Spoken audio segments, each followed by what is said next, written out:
Motorcycle Men.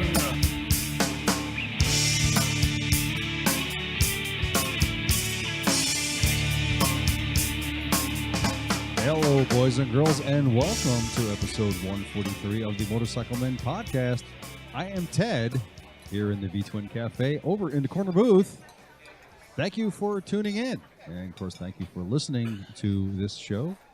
And of course, listen to all Motorcycle Men episodes. If you would like to help out the show, you can go over to our website at motorcyclemen.us, and there you can make a one-time donation by clicking on that donate button right there with a singular PayPal donation.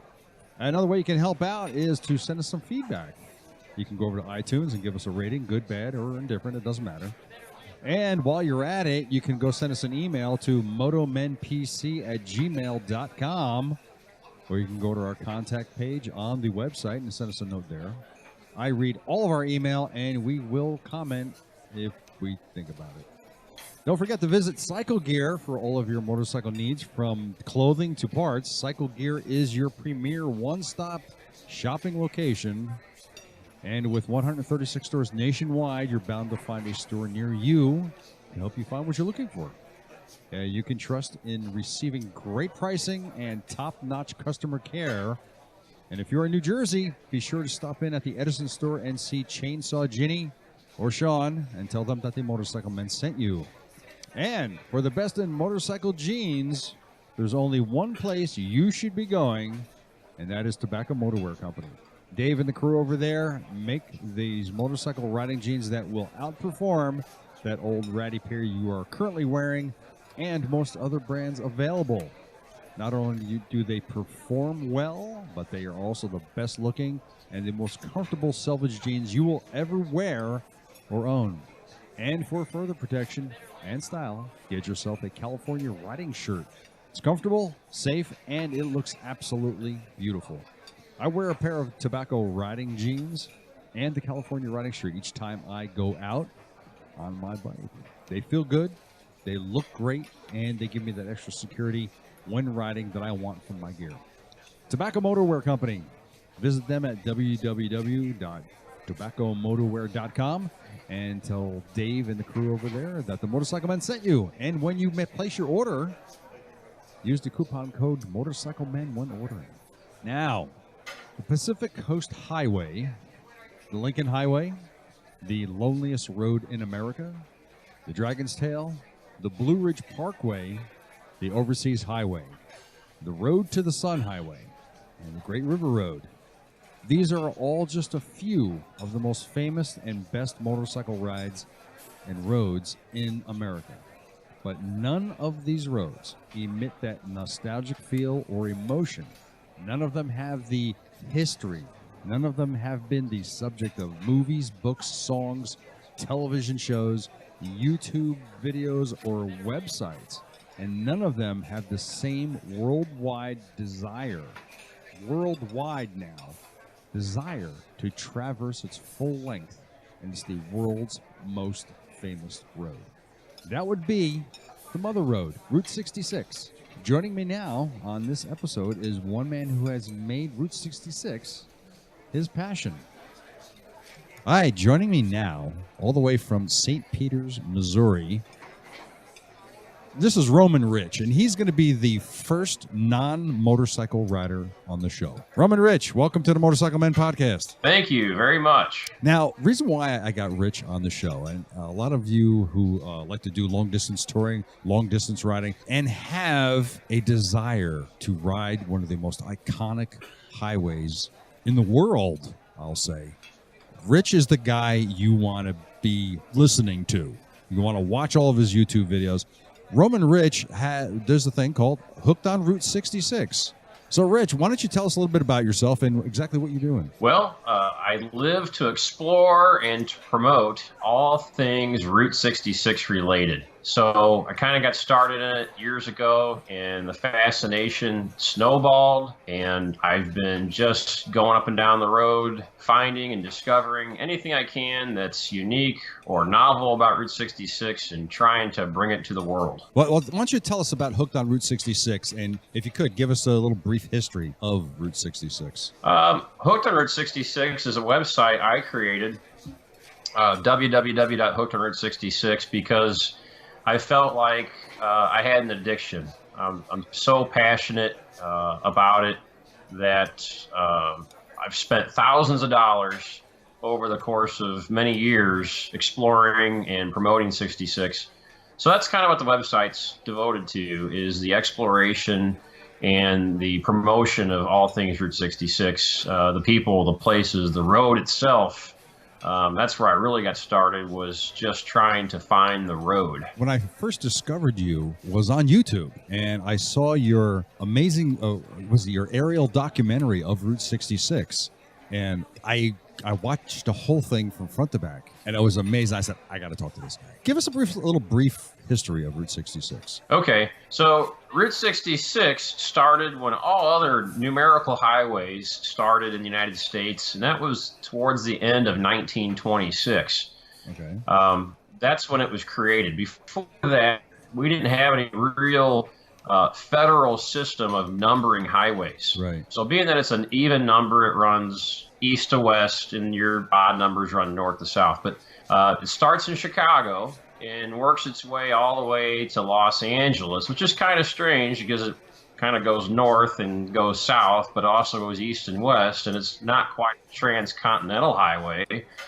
But I guess being that it connected two major cities with a couple of other major ones along the way, it became popular really quick. Yeah, because the longest highway in the United States is Route 20.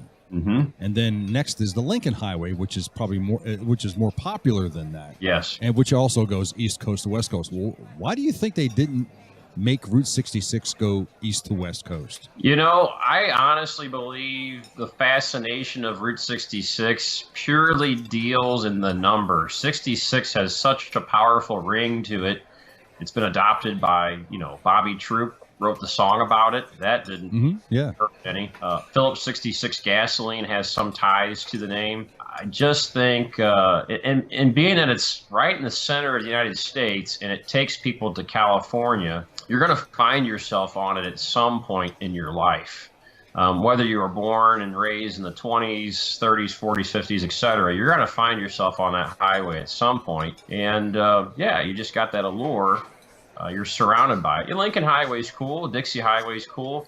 But nothing quite touches the imagination and whimsical feelings that you get on Route 66. Yeah, I don't think there's any other road in the world that is iconic as Route 66 is. I don't think so either. I mean, you've got clothing, apparel branded after it. You've got just people from all over the world just dying to travel it, spending tens of thousands of dollars to come over here for 2 or 3 weeks and driving Route 66 or riding Route 66.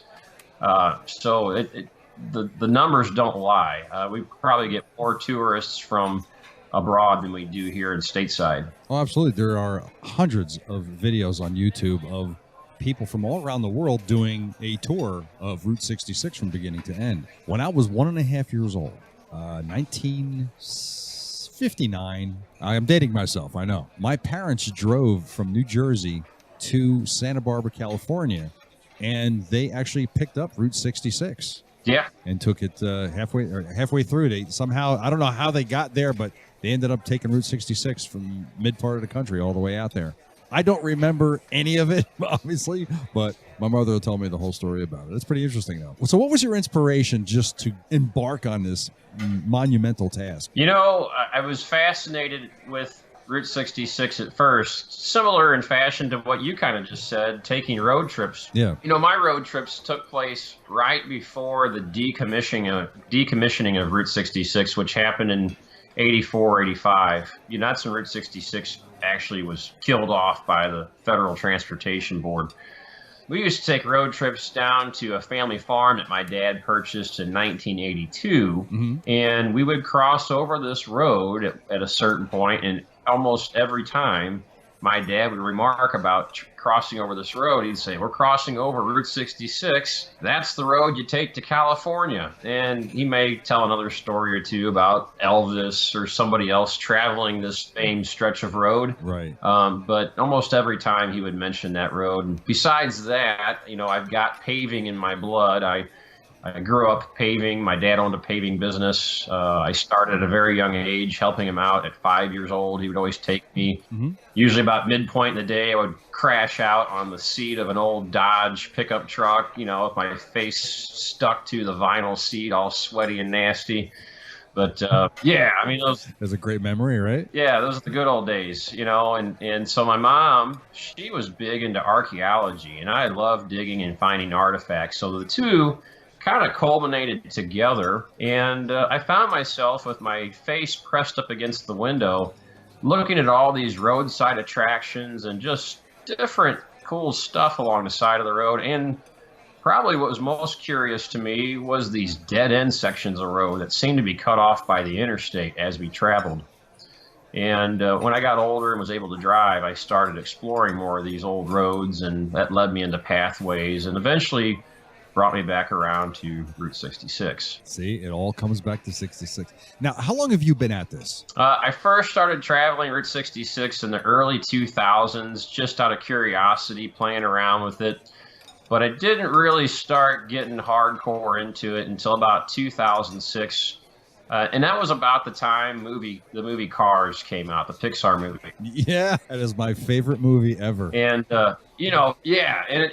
I may be dating myself, but at the time, I was a newlywed. I had just gotten married in 2006. So I wasn't like that, 13-year-old kid or 10-year-old kid. But yeah, we went and saw the movie. I didn't know anything about Route 66 being in the movie, but I was a car guy. I might not be a motorcycle guy so much, but I'm a motorhead. So my wife and I went to go see the movie Cars, and lo and behold, there's Route 66 as the number one subliminal star in the whole movie. And it just pushed me over the edge. I mean, I had goosebumps during the entire movie. I had just told my wife, I said, we've got to go do this for real. And we did. We set out right away, and we traveled half of Route 66. And we came back a year later, traveled the other half of 66. Then we had a daughter, and we brought her along on Route 66. And I started playing around on the computer, doing map research. And because here in St. Louis, Route 66 crosses over each other. Oh, really? Yeah. So many people don't know that Route 66 is not exactly one road. It's a culmination of lots of different roads, or actually. Well, now it is, right? Well, that's yeah. It's an evolution. So that got me thinking. I was like, how can Route 66 be in two places at the same time? So that's when I started doing research and really digging deep into it. And before you know it, I'm buying a truck, I'm building GPS systems and computers to sit in my truck, and just going crazy about it. I'm like the Batman of Route 66. I got all these toys. Isn't it funny how our passions turn into obsessions? Yeah. Real quickly, and then we just go off. I know it is for me. I just go off the deep edge when I latch onto something like that.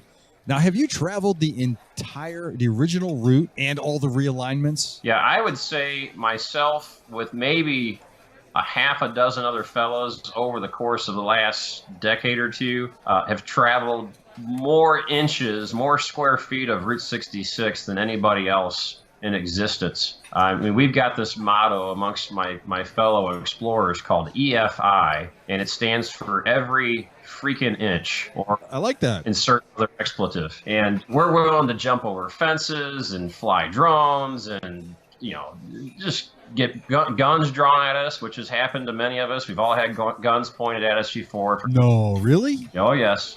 Getting chased off of people's property. And yeah, so I've traveled the whole thing, but the cool thing is that we find more and more every adventure we go out. We find just a little smidget more that we didn't know existed. Now, how have you been traveling? What was your means of transportation along this route? My chief means of exploration have been through the Route 66 adventure truck, which is a 1994 Chevy Blazer, full-size Blazer. But I've got that's the one that's in your videos, right? Yeah, that's the one in the videos. But I've got another arsenal of other transportation transportation devices that help me get to where I'm going to. Just short of a helicopter, I've got what I need. You like using that drone. What do you got? You know, I've flown a number of different drones over the years. Since about 2013, I've been flying drones. And in the video that you made mention of earlier, Most Amazing Views of Route 66, we used 4 different drones to film that. Oh, wow. Okay. Yep. Everything from a Blade, which is kind of a hobby toy, to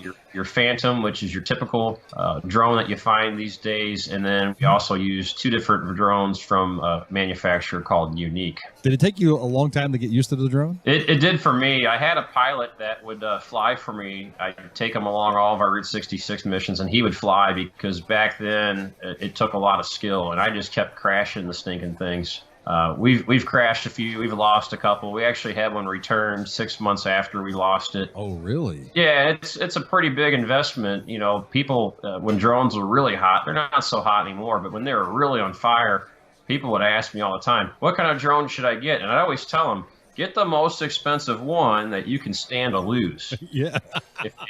That's great. I like that. Yeah. I mean, if you can withstand losing $3,500, then get that one. But if you can't, then you need to get a cheaper one. Is that how much your drone cost you? My most expensive one was just under $4,000. Oh, my God. And what's the fly time on that? That one, honestly, is a piece of junk compared to what I have today, which only cost me about $1,200. Wow. No kidding. Now, I know everybody seems to gravitate towards the Phantom. Yeah.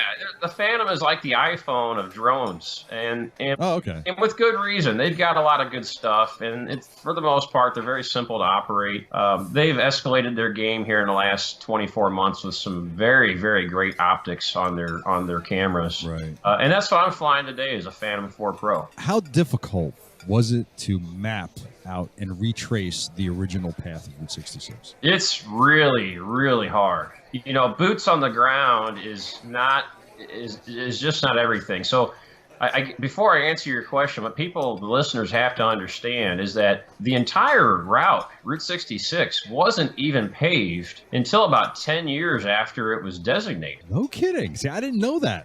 Yeah. So you've got a lot of sections that were actually never even graveled. They just were dirt. Wow. Yeah. The infamous Jericho Gap through Texas was never paved. And if you go out there today, it's still not paved. It's still dirt. And you can still drive it. But so looking for a stretch of pavement is not the chief goal in mind. You're looking for these swaths. You're combing through aerial archives from the 30s, 40s, 50s, 60s, construction data. We're calling general contractors that did highway work on Route 66, and we're asking to comb through their archives. And there's so much data out there, and that's why we're still finding sections of 66 today that we didn't know existed. And most of those were never paved. In fact, all the ones that we're finding today, I would say 3/4 of them were never paved. They were a dirt section. Wow, I wonder, why do you think that was? Well, back in the old days, if you didn't have the money, you didn't do something. They didn't have loans and all these programs set up, and there was cost sharing programs set up between counties and federal government. And sometimes these counties were poor. Take, for instance, if you look in, I forgot the county name, but Miami, Oklahoma, or if you're a local, I'm going to get crucified for that. Outsiders will call it Miami, Oklahoma, but it's really called Miami. If you go from Miami, Oklahoma to Afton, Oklahoma, there's a stretch of highway only 9 foot wide. It's called the Sidewalk Highway. It's a section of Route 66. It predates Route 66 by a few years. But the reason why it's only 9 foot wide is because the county can only match funds to accommodate half of the width of the paving. So either they could afford half the project. So they were going to either pave the whole thing, the whole distance, half wide, or they were going to pave half of it full width. So they elected to pave the whole thing at half the width, which actually, there's many sidewalk highways floating around the country that did the same exact thing. No kidding. Yeah. Yep. The thing is I think most of us think that Route 66 was a federal project. So why wouldn't the federal government fund that? Well, that's another kind of misconception people jump to immediately is they think, okay, they started Route 66 and they built it right away and it's done. No, they didn't do that. They took roads, they took pathways, they took trails, that were already in existence, and they just put a signpost on them and said, bam, this is Route 66, at least for now. And that's the path. That's the highway. And really? that Oklahoma Sidewalk Highway was one of those. It only lasted for a couple of years before they bypassed it and improved it. Now, speaking of bypasses, now Route 66 has been realigned many times. Yes. Now, what was the reason for all these realignments, and can you give us some examples? It's with anything else that mankind does. We're always looking for improvements and better efficiencies. And Route 66 was no stranger to that. So people figured out really early on, as motorists started to travel more, because in the late 1920s, people started to become more fascinated with motor cars. 10 years prior to that, people were still using horse and buggies. Wow. Yeah. Henry Ford, changed all that when he made the car affordable. But so as interest amongst the populace gained for traveling, not just Route 66, but any highway, traffic increased and concerns for safety increased. So most of your highways were routed right down through the middle of town, through the centers of commerce, so to speak. Well, that got to be dangerous, so dangerous, in fact, that many towns elected to build underground tunnels to cross under Route 66 or other highways for the sake of safety for kids. You'll see a lot of those near churches and schools. There's, I think there's about half a dozen of them along Route 66. Only 3 or 4 still exist today. Oh, that's interesting. Yeah. So getting back to your question, why were there so many realignments and bypassing? Well, if you kind of take, I always explain this the same way. So if you take a tree and you cut it down, and you have all the tree rings, right? Yeah. Route 66 did the same thing. So the center of town would be the center of your tree. Route 66, in most cases, gradually grew around it in tree rings. One highway became archaic, and so they layered around and bypassed it with another highway. In some cases, they bypassed complete counties. They just said, you know what, this is way too far out of the way. We're just going to cut you off and make a straight line this way. And probably the worst case of that was Santa Fe, New Mexico. It lost out to Route 66, bypassing it in 1937. So Route 66 actually went through Santa Fe, New Mexico. Yeah, it's definitely one of the most beautiful drives you can experience. And then the federal government just said, you know what, forget that. We're just going to go straight here instead of going around. Nah. Which reminds me of that scene in the movie Cars where they were looking down on the road and then he just bypassed it, and they're missing it. They're missing everything. That's the truth. And there's a political story about the Santa Fe situation. And I don't know it verbatim, but you can look it up. It's not a legend. It's a fact. The governor lost out to a race or something in the late 30s. And he was going to get voted out. And so he said, basically, to hell with New Mexico.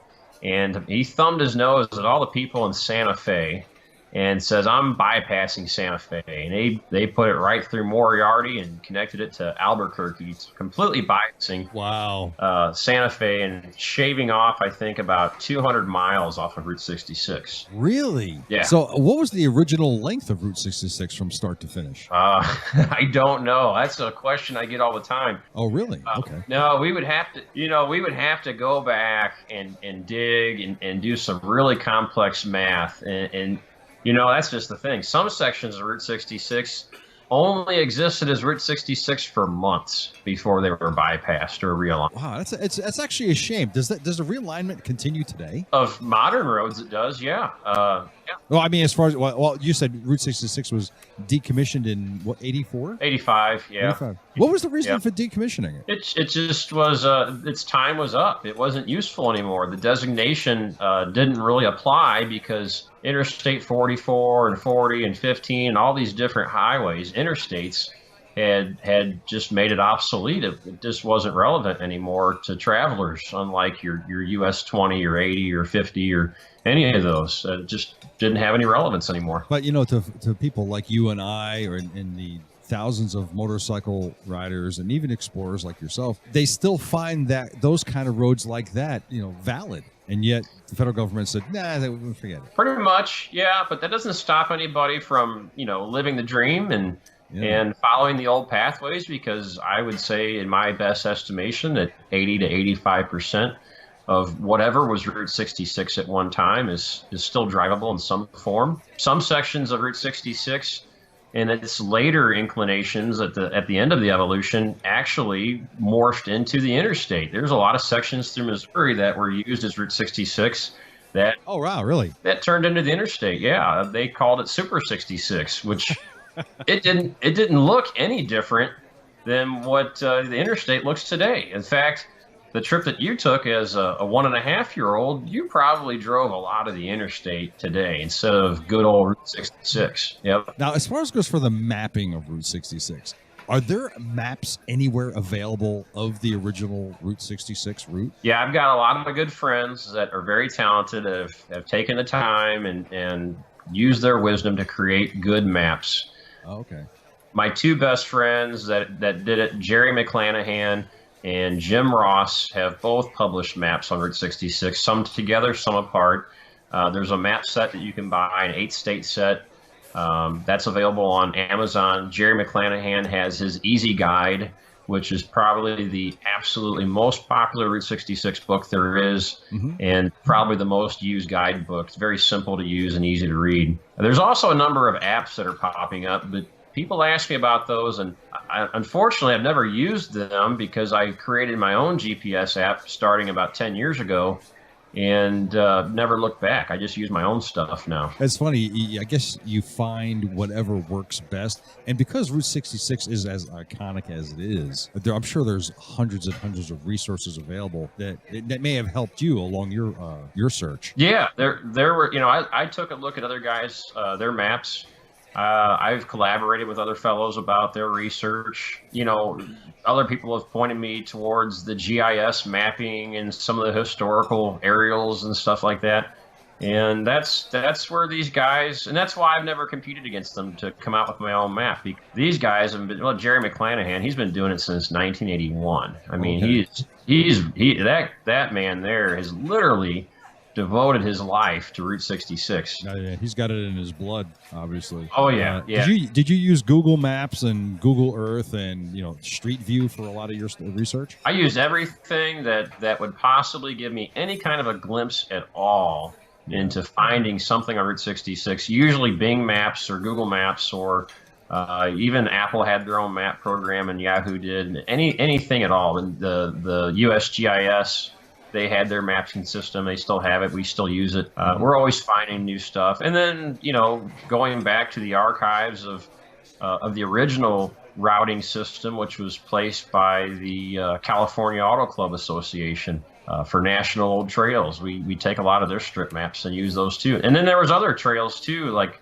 BF Goodrich sponsored a trail. They had their own maps before numbered highways. Yeah, there was a lot of those. Route 66 follows the Ozark Trail, the Pontiac Trail, Santa Fe Trail, National Old Trails. So we use a lot of those maps too. It's just, there's a plethora of maps and research that you can wade through to figure all this stuff out. Now, you've seen a lot of history on Route 66. What are some of the most remarkable sites that someone might see on Route 66? It's the sites in and around Route 66. Every state has its own unique landscape. And I think as your riders and travelers are riding down 66, being on a motorcycle is going to help them experience that sensation better than anything. First and foremost, every single state is unique to its own. Illinois is different than Missouri, Missouri different than Kansas, Oklahoma, etc. And you're going to smell different air. You're going to feel different levels of humidity. You're going to see different landscape, different trees, different flowers. To me, that's like the most awesome experience, is driving across the country, seeing these different landscapes, and then seeing the different cultures. But as far as the actual landmark sites are concerned, it's the blue whale in Catoosa, Oklahoma. Who hasn't seen the blue whale? Yeah, it's getting out there in the mud, in the wind at Cadillac Ranch and eating a bunch of dust while you spray paint a car that's got 3 inches of spray paint on it from the last 5 decades.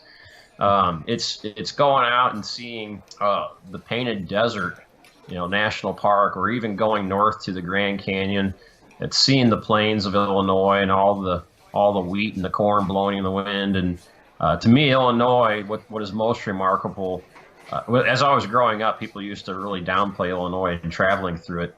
But if you travel through Old 66, it's the town squares and the unique people and the unique communities along the way. Every little town has its own square and its own unique local culture. You know, getting to California, it's looking across the Colorado River and how green it is, and seeing California for what it really is, and then thinking of like the Jodes. When the Jodes had to make their journey in the epic movie Grapes of Wrath, they came to the shores of California, and they weren't real impressed. You know, it's getting there and you see the desert, you know, for the first time, or you go into Oatman, Arizona, and you see all the burros roaming about, or leading up to Oatman, you got Sitgreaves Pass, which is one of the windingest stretches of road you can experience on Route 66. There's just so much. It's just being out there and being a part of it. You feel like you're part of the road. One of my favorite things that I saw watching your documentary was the wigwams in Holbrook, Arizona, because that was like a direct link to the movie Cars. Interestingly enough, so there's 2 wigwams, and yeah, the direct link there is to the Cozy Cone. Right. Fantastic job from the Pixar crew at Disney. I mean, they couldn't have embodied it any better than a traffic cone. It was fantastic because, you know, what people don't get is the subliminal meaning behind that cone. You know, Lightning McQueen said, yeah, people usually avoid cones. Well, right. Probably most of your travelers that stayed in those wigwams along the way in the 40s and 50s were probably white people. And they usually, you know, back in the day of Indians and cowboys, you know, white people kind of avoided Indians. So there's a subliminal undertone there, but there's 2 of them left. One's in San Bernardino, and the one that you mentioned is in Holbrook. Yeah. I kind of like the one in Holbrook because it is 90% true to its original form. In other words, the furniture, the bedding. Oh, no kidding. Yeah, it's a time capsule. And that dates back to when? The one in Holbrook? The 1940s. And no kidding. Wow. The man that built it, his son owns it and operates it, and his name is Clifton Lewis. He's an older fellow today, but he is a wealth of information. If one of your riders gets a chance to stay at the wigwam in Holbrook and they can sit down and talk next to the fire with Clifton Lewis, if they're lucky enough to meet him, they're going to have one heck of an experience. The man is just awesome. And to boot, he has such an amazing little museum there in the lobby, and you would never know it. The museum he's got petrified wood, he's got weapons, he's got pictures. It's just, wow, it's just cool. Sure. How many times have you seen movie Cars? Oh, my gosh. You know, I got 5 kids, right? Okay. So, I'm guessing 200 or 300 times, probably, at least. I'm probably up around 300-400 times I've seen that movie. And I never get tired of it. So never. You like it? Oh, my God. Just a little. It's my favorite movie. Does it bring a tear to your eye? Oh, my! Every time I watch it, I was like, you know what? It's just like the whole thing is because I love the desert, first of all. I've been out to Utah a few times, and I love the desert. So the whole desert thing just like really captivated me a lot. But getting back to some of the historical things, now on the main route that exists today, what is the path of Route 66? You've described some of the historical things there that you've seen. But what about the old alignments, the original alignments, some of those historic things that you've seen there? Tell us about some of that. Well, you know, a lot of those were really primitive. They don't have a lot of your old motor courts and stuff along them because that didn't exist in the 20s and 30s. There were no motor courts. People slept in their car. They camped next to their car. Motor courts came about and evolved out of the necessity because people would stop and knock on a farmer's door and say, "Excuse me, sir, can I camp in your pasture out here for the night?" And they'd say, "Sure." Well, farmers got sick and tired of that and finally started building some little shanties that people could sleep in. And before you know it, they evolved into motor courts. So you don't get to see a whole lot on those old alignments besides the actual road. In the obsessive compulsive nature of myself and my fellow explorers, we're always looking for culverts. That is like pretty much the only improvement that you'll find on these prehistoric stretches of road. You might find a concrete culvert or a stone culvert, anything that allowed water passage under the road. Mm-hmm. And when we find one, we're just like, oh my gosh, and there's really not much in the way of improvements. You might find possibly some remnants of an old gas station, maybe an old fill station. Yeah, things like that. Yeah, because I'm watching your documentary. There were some spots where there are on some of the older sections of Route 66 where there are abandoned hotels, abandoned gas stations, or restaurants or diners. There's even that. I guess there was the cabins where you kind of rescued the sign. That one, yeah. John's Modern Cabins. Yeah, that's on one of my preservation lists. In fact, it's sad because John's Modern Cabins is only John's Modern Cabin right now. There's only 3/4 of one left. So if you're going to be riding Route 66 this year, you better get down to Jerome, Missouri, and check them out, because they probably won't be here next year unless I can save them. But to your question, most of that stuff didn't exist until your 1930s alignments of Route 66. Right. And by then, your original alignment, in most cases, had already been bypassed. Oh, that's a shame. So, like, these people would build these buildings, hotels, gas stations, whatever, and then they would get realigned right around those things. Yeah, many times. So, like in Pontiac, Illinois, there's a little log cabin cafe. Now, if you want to explore a little bit, if you go behind the cafe, you'll see some concrete slabs. That's the original road. That's the 1926 alignment of Route 66. Now, in front of the cafe is the 1930s alignment through 40s or so, before it ultimately moved out closer to the interstate. What they did when they bypassed, or when they realigned that section of road and abandoned that old concrete slab, the people of the cabin, supposedly, according to legend, actually picked the cabin up and spun it around so that it faced the new road. And there's more cases than that. The Ariston Cafe in Litchfield is another one of those, where it used to face the old road, and then they put an entrance on the backside. And before that, the owner of the original proprietor of the Ariston Cafe, he had a restaurant originally situated on the town square of Carlinville, which is the original alignment of Route 66, and then later moved to Litchfield when the road moved. So, yeah, the road brought prosperity, and people followed it. Businessmen followed it religiously, because that's where the money was at. Well, have you ever talked to anybody who owned one of these properties, or maybe relatives of the former owners, and how they felt when there was a realignment around their property? Oh, yeah. Nick Adams is the current owner of the Ariston Cafe in Litchfield. And, yeah, he said it was a real major deal when Route 66 moved. It was like a death blow. And so a lot of people, even when Route 66 was decommissioned, they had to move their businesses out to the interstate. And if they couldn't afford to do it, then they pretty well died in place. It was really sad. Yeah, so that's a shame. Mm-hmm. You had to roll with the punches, and things aren't different today. They're the same way. And you have to wonder, I know I do anyway, the people who owned these structures originally, and they said, okay, well, that's it, we're closed up. And what do they do with the property? They just give it up, or do they still own it? Does it get passed down to the kid and say, here, you now have this hotel, which nobody's ever going to stop at? That happens. A lot of them just wither away into dirt and dust. Sometimes we've lost so many great places in the last 30 years.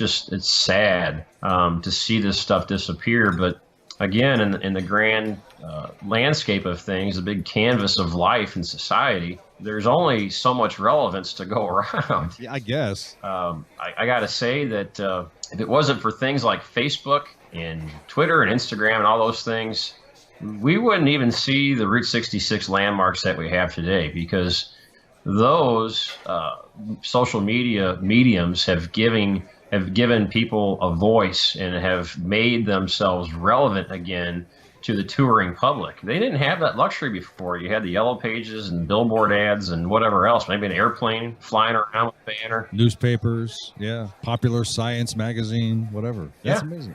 I'm looking at as you're talking, I'm like scanning through your documentary. One of the things that strikes me about this one particular is the Painted Desert Trading Post in New Mexico. How did you find that? My psychic abilities were picking up on that. I was like, he's got to mention the Painted Desert Trading Post. He's got to mention it. Funny enough, I own part of that. Get out of here! You really do? Yeah. No, I own I own 10% of that myself, and 10 other Route 66 Roadies. We purchased it back in February, and who did you purchase it from? there was a fellow out in California who bought it about 5-6 years ago because he was interested in preserving it. But then he kind of lost his way in how he was going to accomplish that, and so he put it up for sale. And I heard about it. I was going to buy it outright, but then it wasn't practical. So then I reached out to a bunch of people that have like-minded interests, and we all bought it together, and we're in the middle of kind of rehabbing it. On a funny note, you've just picked up on one of the major errors in my video, Most Amazing Views of Route 66. You see where it says Painted Desert Trading Post, New Mexico? Yes. Yeah, it's in Arizona. Oops. I didn't catch that. My producer did that, and I didn't catch it. And we already rolled it out. We already had like 30,000 hits. And then somebody mentioned it, and I said, "Oh my gosh, that's like to the major Route 66 roadies. That is like the crown jewel of all places on Route 66." No kidding, really? It's such a time capsule. It's right on the border of the Painted Desert National Park. There's just so much stuff going on there, historically speaking. It's an amazing place, and you go out there. It's a spiritual experience. Now, was that the Painted Desert Trading Post? Was that? It's obviously it was an actual place. What was it? Was it just a like a general store, or was it a gas station? What was it? It was a curio shop. It was kind of a tourist trap. They sold gas there.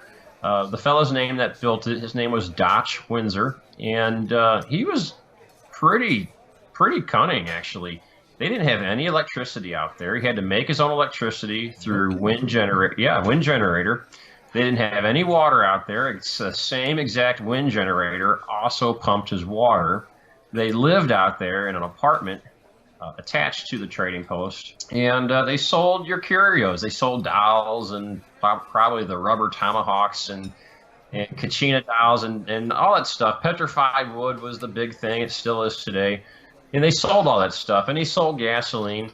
And there was a number of other trading posts in the area, but that one survived because of how he built it. He really put a lot of forethought into building that structure. And a second note, if you looked at Painted Desert Trading Post up on YouTube, one of my latest videos shows an airplane landing there in the late 1940s to get fuel and then taking off again. No Amazing kidding. video. I don't know if it was a hoax or not. Doesn't matter. It was an amazing video. The Painted Desert Trading Post is there in video. It's just cool. I'm gonna have to look at. When was that built? When was the trading post built? That was built in the early 40s. Wow. And it didn't last long. So he was bypassed by the highway that later became the interstate. So Route 66 moved out towards where the interstate is now, and it got bypassed. So he was only there, I think, for less than 10 years, and then he was out. So this section of dirt road that the Painted Desert Trading Post is on, that was always dirt then? That alignment? No, that wasn't. No, it was actually paved. It still is paved today. There was an alignment preceding that that I've explored. Yes, there was. In fact, just west of our trading post that we own is a really beautiful example of a concrete bridge. Still there, you can still drive over it. The National Park Service still uses it. Before that, though, they didn't have any bridges. They had what they call low water crossings, where at some point through a wash or an arroyo, they may have this slab of concrete. But in many cases through this area, it's all cobblestone, and they're really hard to find. We were lucky enough to find them back in 2012, several instances of these low water crossings. But yeah, that was actually a later alignment of Route 66, a mid alignment, if you will. It was kind of a stepchild or a middle child of all the alignments. Yeah. I'm looking at the Continental Divide, New Mexico. Looks like some old abandoned hotel. The ground is snow covered. I can't remember. I can't make out. All I see is motel. WB Motel? That was a Whiting Brothers motel. Yes, that's what it looks like. Okay. Yeah, and Whiting Brothers was probably one of the most popular chains of gas stations and motels along the Southwest. I mean, they dominated. And from what my older friends told me that actually traveled 66, they told me they were the absolute cheapest on fuel. People with their parents would always wait until a Whiting Brothers came up, and then they pull over real quick and get fuel. And they might have to stay there overnight too. Now, you were mentioning some of the bridges and culverts that you're going over. In watching this, I saw that there's a lot, and it's kind of an oddity, I think, where you have this, well, it's a bridge that's built in the middle of nowhere, and there's really not really a road that leads to it. Did you see a lot of that? Well, yeah, we see a lot of that, especially through Arizona, because the ground there is so sandy. Mother Nature just reclaims itself so fast. You'll end up with a culvert or a bridge just kind of sitting there in the middle of nowhere that is no longer usable, but it's just sitting there. Texas is the same way too. Texas has quite a few of those little culverts and bridges that are just marooned out in the middle of their nowhere, orphaned, so to speak. Like in Laguna Pueblo, New Mexico. Looks like you had some of that going on there too. There's actually 3 bridges on that stretch of Route 66. Then if you look on that video to the north of that bridge, there's this mystery bridge. There's some abutments there. And I see that. Yeah, there's some abutments there, and that used to be a bridge as well. We think for a rail line. We think that was a rail line. And then to the south of that bridge, if you catch it in the right angle on that video, there's a crossing there to the south as well, and we're still scratching our head on that one because there's 2 grades on both sides of that arroyo, and there had to be a bridge there at some point, but we don't know why or for what. Well, I have to ask now, because there are so many of these bridges, and from what I see on the video, a lot of this stuff is all dirt road now. Well, let me, before I go on with my question, I'm going to ask you another question. The majority of Route 66, was it concrete or was it asphalt? You're talking to a paving guy too. I don't think there was any decided material at all. I think it was just a mishmash of everything. Illinois was number 1 to finish their section of paving, and they did it all out of Portland cement. Okay. Missouri used both materials. They used Portland cement, and they used like an oil macadam, which is where they spray the road, and they also use asphalt too. A lot of sections of the road, they just chip and sealed it with oil mac. I hate chip and seal. I hate it. I do too. Why? Let me ask you. This is the total detour. Why do townships and counties and states, why do they insist on using chip and seal when it's actually useless? Today or 60 years ago? No, today. Places still do it today. Yeah. Today, I don't know why, because it's not cheap. It used to be a very cheap alternative, but now it's not that much difference than putting on a new layer of asphalt, compacted. Right. Because a lot of, as a motorcyclist and as a cyclist, there are many rural roads in New Jersey, or plenty in upstate New York, where they'll do fresh oil and chip seal, and chips. It's gone within a week of driving on it. It just gets thrown, but it's so dangerous to ride on. It's such an archaic process. I think the only reason why people still utilize it is because they're stuck in the past. They don't realize the cost difference is not that much more to go with a nice, smooth, hot asphalt surface. And yeah, I agree. It is dangerous. If you don't get enough oil down, then you have all this loose stone, and if you get too much oil down, you're throwing oil all over everybody's cars and their bikes and everything. It's just dangerous either way. I don't advocate it for it whatsoever. Now, did they used to use chip seal on dirt roads? Is that how they did it? No, they didn't apply it directly to dirt. That process wouldn't work. They had to have some sort of a gravel substrate. Okay, so it was like a gravel, and then they put it down on top. Okay. Yep. Thankfully, they didn't do that on the whole stretch. Now, my question, I was going to get back to now, is properly equipped. Now, what we have in the motorcycle world is, you might know, dual sport motorcycles, adventure motorcycles, and of course you got your dirt bikes. But properly equipped, could someone actually ride the original alignment from start to finish? Because I saw with your truck, you were out there and you were four-wheeling it up some, we'll call them paths, for lack of a better word. Simply put, the answer would have to be no. And it's not because you're not a good enough rider or you're not equipped well enough. It's because you would have to have wire cutters. Yes. Almost all of your dirt sections of 66 are on some sort of a ranch or private property, and you're going to encounter a gate or a fence at some point. Yeah, and a shotgun. Possibly, I didn't have a shotgun. I had a guy with pistols. And when one of my cohorts was with me, we called him Doc Two Guns. Because he had a gun in each. He had a gun in each pocket. Now that you've mentioned that, when you were doing your original research and with your truck, you came across that a lot, though. And did they let you pass? In fear of endangering, of incriminating myself, I probably should watch how I answer. I'll just say I was able to view things through a creative process, whether it be through having a mountain bike or having my little one-wheel electric skateboard, which I don't know if you guys have seen. I saw that, yes. Probably my most favorite toy I've ever had in my entire life. I also had a motorized bicycle I would use. And then when my nerves are really going off and the hair on the back of my neck is saying, you better not jump that fence, that's when I bust out the drone.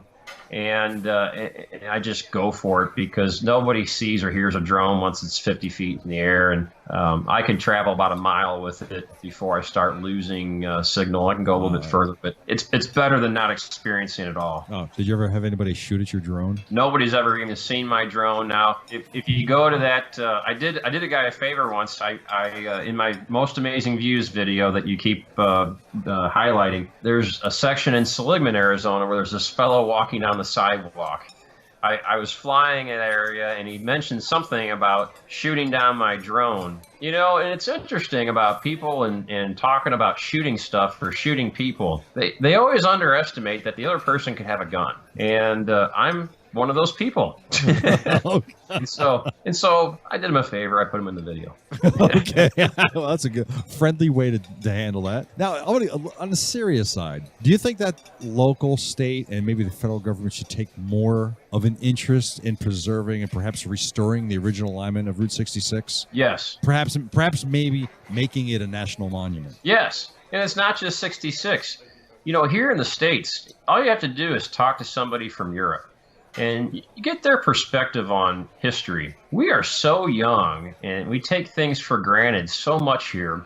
We didn't have any World War I or II desecrate our landmarks. We didn't have anything like that happen here on our soil, with the exception of the Civil War, which we seem to do a pretty good job of preserving those sites and landmarks. But when it comes to these sites of infrastructure like bridges and culverts and pathways, we're not doing enough, and people are genuinely interested in them.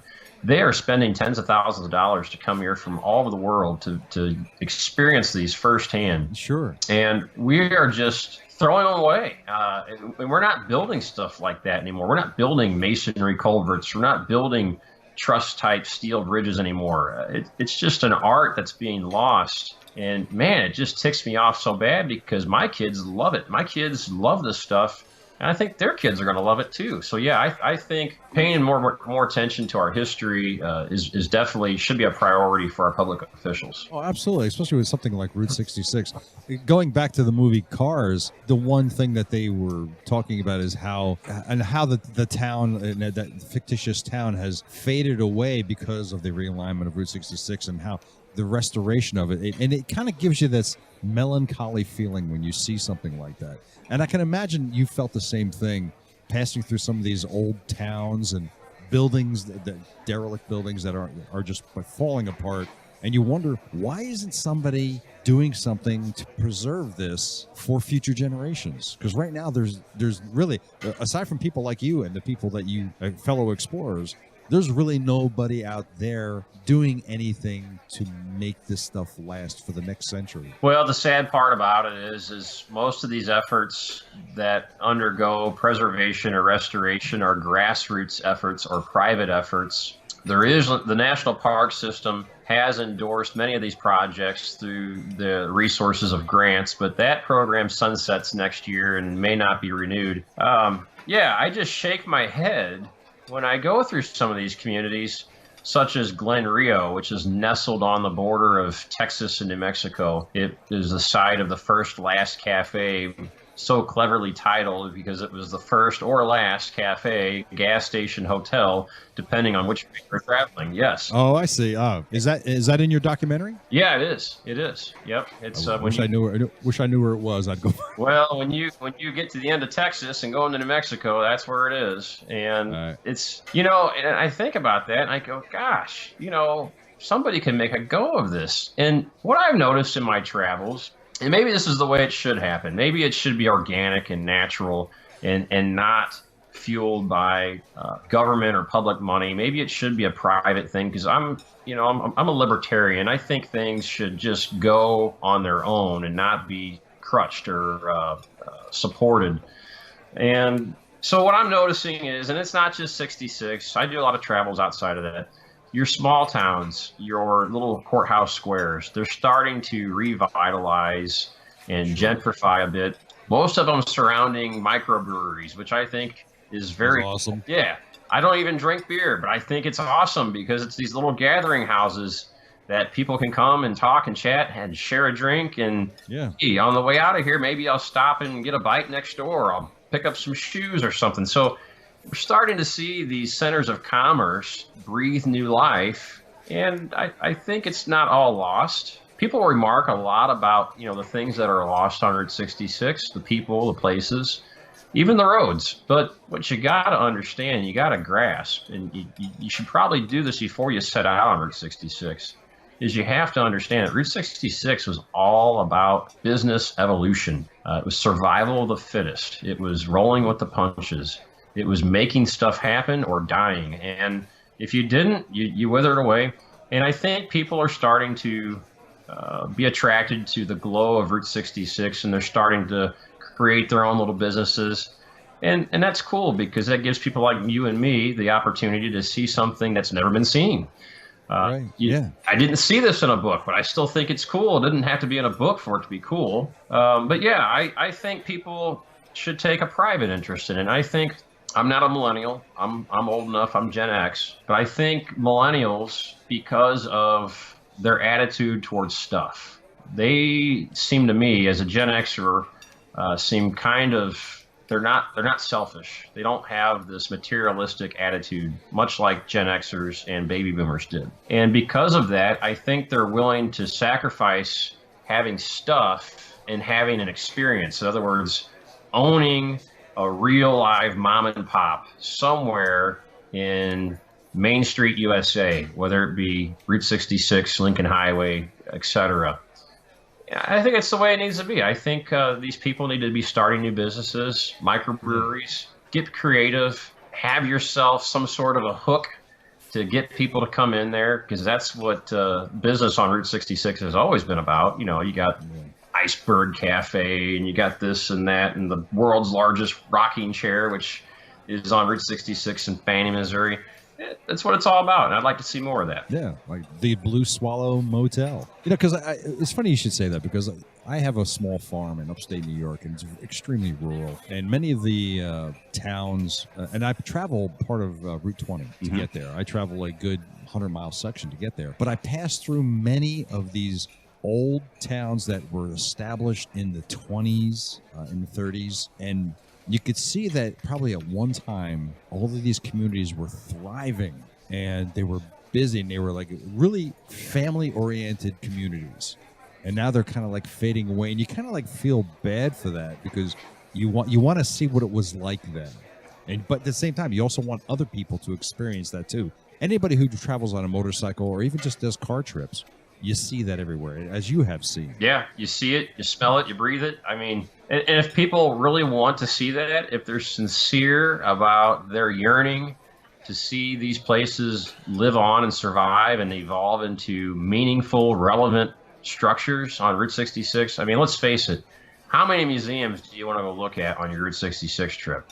You're probably going to stop at one or two museums in Illinois, and then you're going to be done with the museums all for Route 66. Probably. I mean, they're cool, but man, they're time vampires. They suck so much time out of your trip. So if you're really sincere about saving these places, don't go to Walmart. Exactly. Right. Don't do your shopping at the cheapest place possible. why not stop at the shoe store and pay an extra $5 for the woman or man who's been killing themselves to pay rent to keep their shoe store available to you on Main Street? That's what the millennials are doing. They're doing that. They'll pay $5 for a cup of coffee at Starbucks because it's special. Yeah, I hear you. They'll pay $8 for a beer at some microbrewery because it's special and one-off. They're into the experiences. And if you want to see these places live on, man, you only live once. How much money do you need to take with you to your grave? Spend that money. I'm talking to the baby boomers right now. Spend some of that money and help support these special places that bring those experiences to you. I've spent my money, trust me. So this you created a stencil for Route 66, and you've brought that to some towns? Have many towns adopted that and started using it? I've sold a handful to different towns.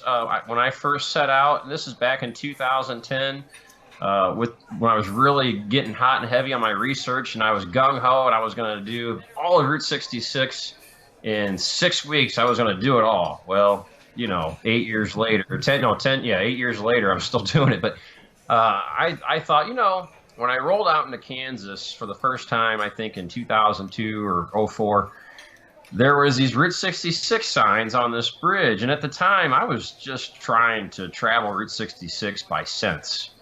I've got a kind of a sense for old roads.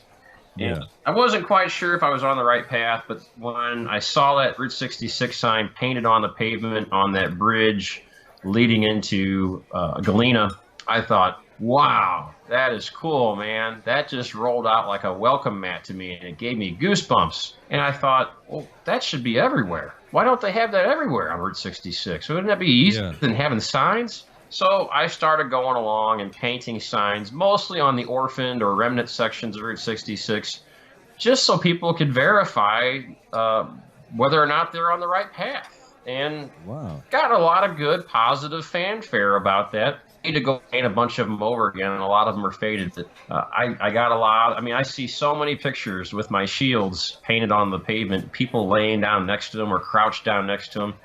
And it just tells me I did the right thing. I've had a few negative, critical people, but not enough to faze me. Just a couple little sections of Route 66 I'd like you to tell me about. Tell me about the oil can station in New Mexico. Okay, so that is between San Juan and Tucumcari. Neat gas station. It's falling apart. The awning's about done. But the awning and the gas station alike are completely shingled with oil cans. Now, no kidding. Yeah. Now, great. Now, what people would like you to believe is somebody sat there when every car came in. Let's use a Nash because they used a lot of oil.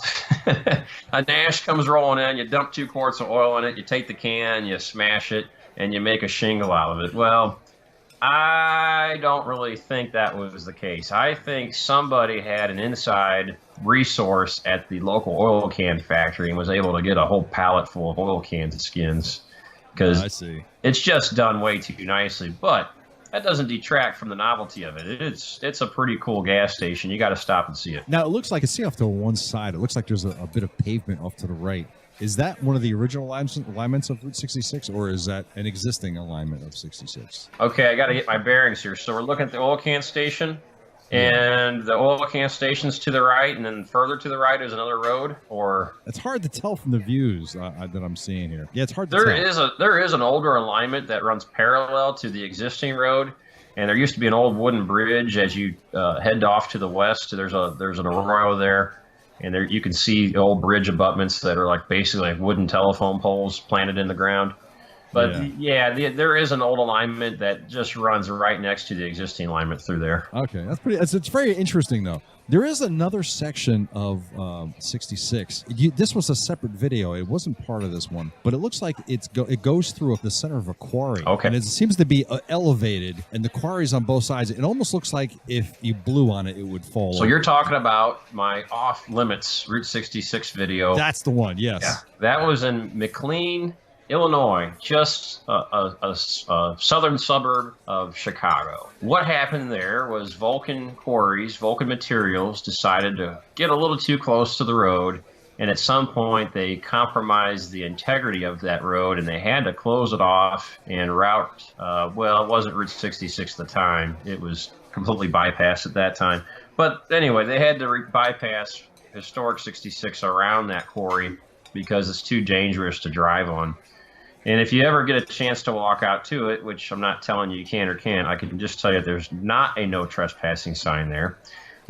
You'll notice that there's some major disruption there in that roadbed, and it's probably not safe to drive on by any stretch of the imagination. But if you check out the video, you will witness Route 66 that you can't see in any other way because the drone just captures this crazy road right in the middle of this quarry. It's probably, I don't know, 300 to 600 feet deep. Yeah, I know. I was looking at that and I'm thinking that's not going to be standing much longer. Well, I don't know. Vulcan doesn't own it. They can't quarry it and compromise it any further. They'd have a lawsuit, I think, but I think the state of Illinois still owns it. I don't know. They're not tearing it down. So, there's a whole bunch of material there. I'm surprised they're not utilizing it, but hey, that's another historic section of 66 that it deserves to stay there. If you get a chance to watch it, you should check that out. Speaking of videos, let's talk about this for a second. Now, we've been mentioning your aerial tour of Route 66 throughout the whole interview. It's quite a production, and the footage is absolutely amazing, first of all. How much work was that, putting that whole thing together? And have you pitched this to, like, Discovery or Travel Channel or anything? Oh, I get this request all the time. Do you really? Yeah, I've actually been questioned by a couple networks before. Well, let me go into answering your question. So, tens of thousands of miles over the course of about 3 years, multiple drones, some crashed and destroyed. That production probably cost me somewhere around $10,000. Wow. And it's 53 minutes long. When Jamie and I set out, that was my producer, and we set out to create that video. Boy, did we have ourselves fooled. We thought we were going to make this amazing views video that was going to be like 10 to 15 minutes long, and it was just going to be great, and we were going to do it in like 2 weeks. How long did it take you, start to finish? Well, I mean, again, the footage came from 3 years of research of my own, right. and Jamie was there with me on some of those trips. But it took us about 8 months to put that all together, and I think I made Jamie's hair turn gray as a result. I was breathing down his neck all the time, and I think his computer died as a result. But I think it was about $10,000. We left so much out. That's the one bad thing about that video is I get a lot of criticism. Oh, you left out Flagstaff, or you left out Winona, or you left out this or that and the other. I'm like, we didn't leave anything out. We just didn't put it in there. We couldn't make a 3-hour video.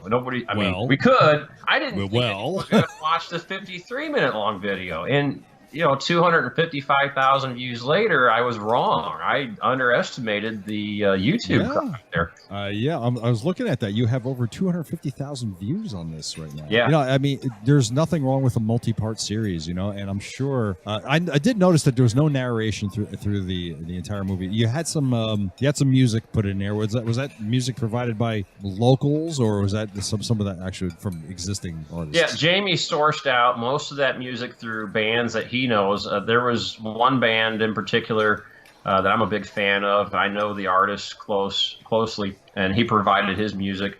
That's the tough thing with YouTube. All works have to be original or license free in order for you to monetize it. So that was a challenge. We did that. I didn't want to narrate the video because I wanted to captivate people's attention. I didn't want to distract them with my voice or anybody else's voice so much. Right. The only exception to that rule was inserting Angel Delgadillo right there towards, like, I don't know, it's not the midway, like 1/3 of the way through. No, it is about the midway. We inserted Delgadillo in there a few times because he is just such an awesome guy on Route 66. If it wasn't for him, we may not have a historic Route 66. He's like the grandfather of Route 66. He started the first historic Route 66 association back in the 80s. Amazing guy. Oh, that's great. No, but have you, you have had offers from some networks to have this put out? Not that particular video. Doing a series of sorts, like a reality show on Route 66, and I've got some other ideas up my sleeve. I can't really talk about too much, but Understood. we thought about doing a self-produced show, you know, and I've got some sponsors that are interested, but I've got 5 kids. I've got a busy work life, and I'm trying to do preservation projects. I don't know if it's the right move or not. You know, I'm praying about it, and if God thinks it's the right move, then I'll be there. I'll do it. I think what you have with this film, even at 53 minutes long, they could easily stretch it out to over an hour. But I think you've got something really special here that I believe that people should see. I really think people should need to see this. Well, later on this month, they can watch it on YouTube for free. Sure. And feel free to do it. If you watch it on YouTube for free, the only thing I ask is that you share it with 2 or 3 of your friends. That helps me out and helps them out with their Route 66 experience. But I think later on in late May or June, I'm supposed to be taking delivery of DVDs of that movie. And then there is an extended reel with some bloopers and stuff, and then there's also a narrated version. So you can pick the normal version that you see on YouTube, or you can pick the version that has me talking about all the different parts of the film. And that's so, great. Yeah, and that'll be available on my website, hookedonroute66.com, hopefully by the end of the month, if not June. I will be putting my order in for one right away. Awesome. So where can people learn more about Roamin Rich, Route 66, and everything that you're doing? Best place is Facebook. You can just look me up on 2 places. I'm 2 places on Facebook. I'm at Hooked on Route 66, the page, or you can find me by my name, which is Roamin Rich, like roaming without the G, Roamin Rich. And I'll pretty much friend anybody. I've got room on my friends list, and yeah, you can follow me there. I do a lot of live broadcasts. I do some stuff on my website too. I do a lot of things on YouTube. You can go find me on YouTube at Hooked on Route 66 as well. I'm also on Instagram and Twitter as well. Any last comments or suggestions to anybody who has not experienced Route 66? Probably the best advice I can give anybody is go buy a couple books. Go buy Jerry's book, The Easy Guide to Route 66. Maybe buy another couple other books. There's many talented authors out there. Do some research on it for a couple months. Otherwise, you're going to be disappointed. And then when you go, don't be disappointed if you don't see everything. Set your expectations low. And just know that if you take your time and do it slow, and maybe not do the entire Route 66 trip, that you're going to enjoy yourself. This is not about a destination. I have this quirky little name that I came up with called Destinationists. That's the people that hop in the car and they take 5 Red Bulls and they drive straight through to Florida and miss everything along the way. That's a Destinationist. I know exactly what you're talking about. Don't be that guy. Be the guy who drives 5 under the speed limit, you know, making everybody mad and you know, checking out the sights and smells. But if you can't do all of Route 66, if you only have a week, okay, well then do Illinois and then come back to it. That's really the right way to do it. You can't, if you try to do it all in 2 weeks, you're going to come back saying, well, I did Route 66. I wasn't that impressed. And trust me, if you do it the right way, which is taking your time and maybe not doing the whole thing, you'll find yourself coming back time and time and time again and telling your friends about it. And it'll be the trip of a lifetime. Of all of Route 66, do you have a favorite part or spots on Route 66 that you do? I have to reach it by motorcycle? No, any way or means you can. Probably my most spiritually beneficial place to Route 66 is La Bajada Hill. That's in New Mexico, south of Santa Fe. It is the site of so many different explorers that came before myself, all the way back to the conquistadors. They traversed this escarpment. I mean, you're looking south over towards Albuquerque. In fact, you can see Albuquerque from the escarpment late at night. And it's just truly an amazing place. And it's virtually unchanged from 90 years ago. The gravel road is still there. There's 2 alignments of 66 through that section. One national trails, one a more modern alignment that was paved for the very short section, but the rest was gravel. Lots of little twists and turns and switchbacks. Just an amazing place, and I love it. Unfortunately, you can't drive it today because it's owned by 3 different entities, 2 that are federal. One is Navajo, and they're kind of at odds with each other right now on who has control of what and who's going to improve what. But you can still go out there and walk it. Amazing place. I love it. It is the time warp for me. You see everything through the eyes of how people saw it in the 1920s and 30s. Wow. One of my other favorite movies, and I'm sure you've seen, is Wild Hogs. Yeah. Okay. There's some Route 66 stuff in there. As I understand it, Route 66 passes through the town that they call Madrid, where Maggie's Diner is. Yeah, it's been about 10 to 15 years since I've seen that movie. I saw it when it first came out. I don't remember, to be honest. Okay. If you're going to cite a motorcycle movie and Route 66, it's Easy Rider for me, because they took off out of California. They crossed over into Topac, over the Colorado River, going into Arizona, and they crossed over one of the bridges that's no longer there. But to the south, you can see the old 1920s National Trails Bridge. It still stands. And then they made it into Las Vegas. Not Las Vegas, Nevada, but Las Vegas, New Mexico. Probably one of the most beautiful towns in New Mexico. Not exactly on Route 66, but it's only about 10 minutes from Route 66. Okay. And it's virtually unchanged today, too, from when Jack Nicholson and everyone else, Dennis Hopper, who else was in that cast? I can't remember his name. I can see his face. I can see his face. It's the father. It's the guy from the Grapes of Wrath. Gosh. Yeah. Fonda. Yeah, Fonda. Yeah. Henry Fonda. Right. And he was even in Wild Hogs, but not Henry Fonda, but his son was in Wild Hogs as well. Speaking of some of the things that you've seen on Route 66, are there any towns or places that still exist on 66 that have that neon light 1950s kind of feel to it? Okay, so for you neon junkies out there, you're going to want to see Albuquerque. You're going to want to see Williams, Arizona. You're going to want to check out Tucumcari, New Mexico. Those are your big 3 that are really on fire with neon right now. And it's coming about all over the place. St. Robert, Missouri is going to build a neon park, I think, next year, right there by Fort Leonard Wood.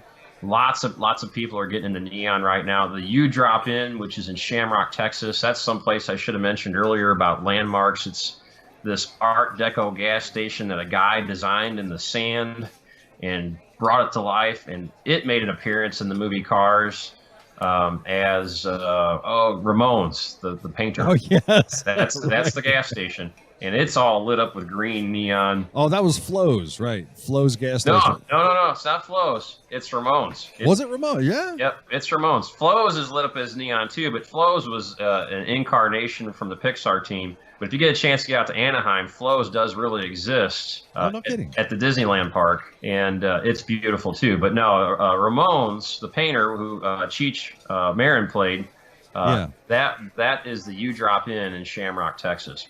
Oh, no kidding.